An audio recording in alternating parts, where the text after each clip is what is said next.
Hello guys, मैं हूं भावना शर्मा और आप देख रहे हैं मुझे मेरे सेल थ्योरी 71 चैनल पे। तो आप सभी कैसे हो? अच्छे हो?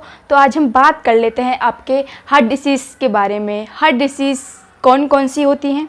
ठीक है, तो आपकी स्क्रीन पे बहुत सारी डिसीज़ हैं। सबसे पहले हम वल्वुलर डिसीज़ को देखते हैं। ये कौन से पार्ट को क्या कर देती है? डिफेक्टेड कर देती है हार्ट के। तो हार्ट के जो वॉल्स होते हैं इट मीन्स ट्राइकप्सिड और मिट्रल वॉल्स, ये दोनों अफेक्टेड हो जाते हैं आपके वल्वुलर डिसीज़ में, जिसकी वजह से आपके हार्ट में, मैंने आपको समझाया था वॉल्स कहाँ प्रेजेंट होते हैं। देखो ये हार्ट है, ठीक है, तो वल्व्स यहाँ पे प्रेजेंट होते हैं। ये वल्व्स जब अफेक्टेड हो जाते हैं वल्वुलर डिसीज़ में, तो आपका जो ब्लड है वो बैक फ्लो होना स्टार्ट कर देता है, जिसकी वजह से आपका जो ब्लड है पूरी बॉडी में नहीं पहुँच पाता है। इसको कहते हैं वल्वुलर डिसीज़। और रेमेटिड डिसीज़ पे आते हैं। रेमेटिड डिसीज़ क्या होती है? इसमें भी आपके वल्व अफेक्टेड हो जाते हैं, लेकिन ये वल्व कौन अफेक्टेड करता है? स्ट्रेप्टोकोकस विरिडेंस वायरस होते हैं, जिनकी वजह से आपका रेमेटिड डिसीज़ हो जाती है। इसमें आपका ब्लड जो है बैक फ्लो होना स्टार्ट कर देता है। हार्ट के वेंट्रिकल में ब्लड नहीं जा पाता है, आपके एट्रियम में ही रहता है। एट्रियम से आपकी वेंस में ब्लड भागता है, जिसकी वजह से आपको रेमेटिड डिसीज़ हो जाती है। इसमें आपको सांस लेने में प्रॉब्लम होती है। हम आते हैं नेक्स्ट हाई ब्लड प्रेशर पे। हाई ब्लड प्रेशर में आपका जो ब्लड का प्रेशर है वो बहुत हाई हो जाता है। इट मीन्स आपका ब्लड प्रेशर अगर 120 to 19 है, इट मीन्स आपका जो ब्लड है वो कैसा है, कौन सी सिचुएशन में? वो हाई ब्लड प्रेशर सिचुएशन में। एक नॉर्मल व्यक्ति का ब्लड प्रेशर कितना होना चाहिए? उसका ब्लड प्रेशर होना चाहिए 120 और 80। इट मीन्स 80 इसका डायस्टॉल हो और 120 उसका सिस्टॉल होना चाहिए। समझ गए ना आप? सिस्टॉल का मतलब है कि हार्ट की जो कॉन्ट्रैक्शन, हार्ट के जो एट्रियम्स कॉन्ट्रैक्शन कर रहे हैं वो 120 होनी चाहिए और रिलैक्सेशन कितना होना चाहिए? 80 होना चाहिए। तो इट मीन्स आपका ब्लड प्रेशर कितना है? ठीक है। तो हाई ब्लड प्रेशर में कौन कौन से ऑर्गन्स अफेक्टेड हो जाते हैं?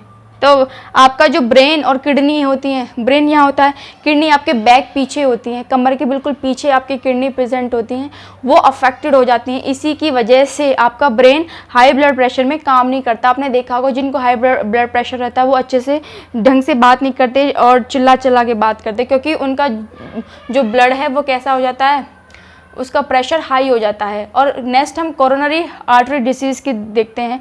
कोरोनरी आर्टरी डिसीज़ जो होती है उसमें आपकी कोरोनरी जो वेसल्स होती हैं वो अफेक्टेड हो जाती हैं। और कोरोनरी आर्टरी कौन सी होती हैं? जो आपके हार्ट को ब्लड पहुंचाने का काम करती हैं, उनको कहते हैं हम कोरोनरी वेसल्स।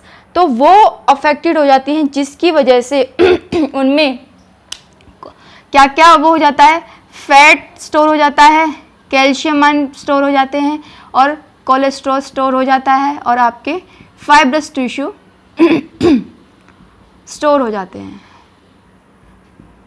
ये आपकी मान लो कोरोनरी क्या है? ये वेसल है। तो यहाँ पे कुछ फैट स्टोर हो गई, कुछ कैल्शियम आयन, कुछ कोलेस्ट्रॉल।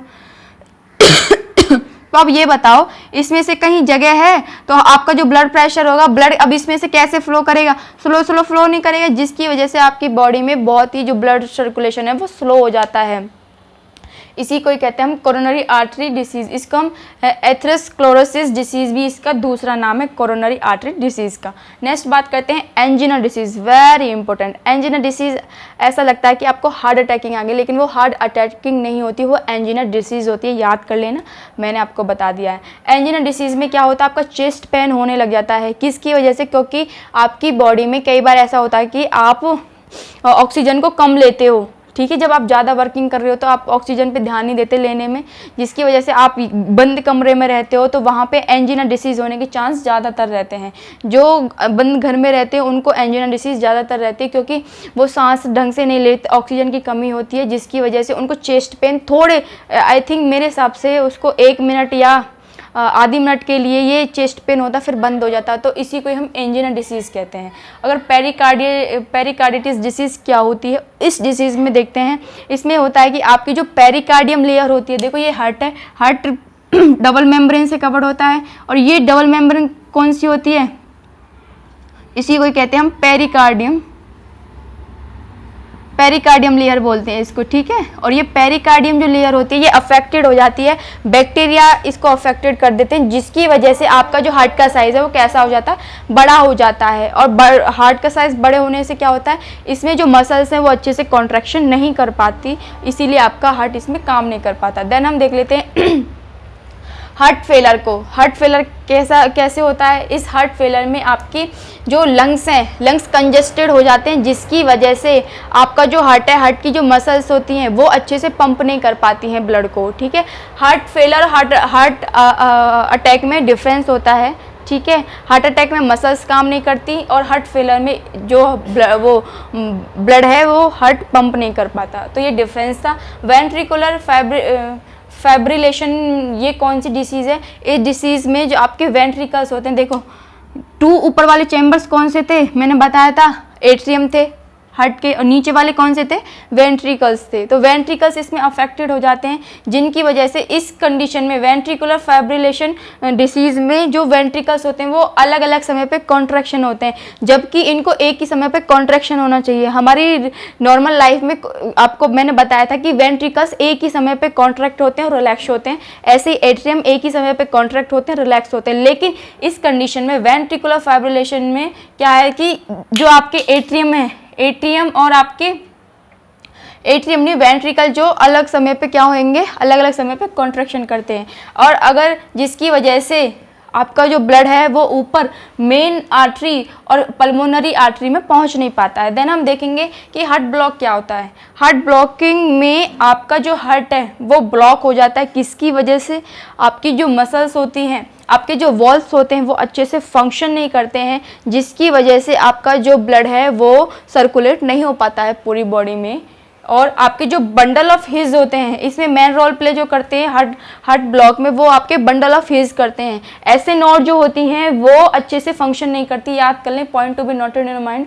हार्ट ब्लॉक में बंडल ऑफ हिज फंक्शन नहीं कर पाते हैं, और बंडल ऑफ हिज का मैंने फंक्शन बताया था ना कि वो एक्शन पोटेंशियल क्रिएट करते हैं, जिसकी वजह से आपके कॉन्ट्रैक्शन होता है एट्रियम का और वेंट्रिकल का, जिसकी और इसी हार्ट ब्लॉक में क्या होता है कि आपके एट्रियम और वेंट्रिकल कॉन्ट्रैक्ट संकुचन नहीं कर पाते हैं, जिसकी वजह से आपका हार्ट जो है ब्लॉक हो जाता है। इट मीन्स उसमें ब्लड पंपिंग होती ही नहीं है, ठीक है।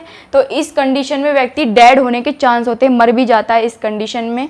तो ध्यान रखें इन सभी चीज़ों के लिए, आप क्यों रखें, अपनी बॉडी को फिट रखें और संतुलित बैलेंस डाइट लें, ताकि आपको हार्ट अटैक की प्रॉब्लम आए ही ना, ठीक है। और ज़्यादा से ज़्यादा कोलेस्ट्रॉल लेने की बिल्कुल भी ज़रूरत नहीं है, ज़्यादा ऑयली चीज़ ना खाएं, ऑलवेज नॉर्मल खाना चाहिए, ताकि आपको हार्ट डिसीज़ से आप बचा जा सके, ठीक है। तो ये थे आपके हार्ट डिसीज़ से रिलेटेड सारी डिसीज़, ठीक है। और आपको ये सारी चीज़ें समझ में आ गई होंगी। कोई भी डाउट हो, मैंने बहुत डीप में पढ़ा दिया है, कोई भी डाउट हो वो मुझे पूछ सकते हो। सब्सक्राइब करें ताकि मैं आपके पास ज़्यादा से ज़्यादा वीडियो आपको दे पाऊँ और मुझे ऐसे ही सपोर्ट करते रहें। So thanks for watching me.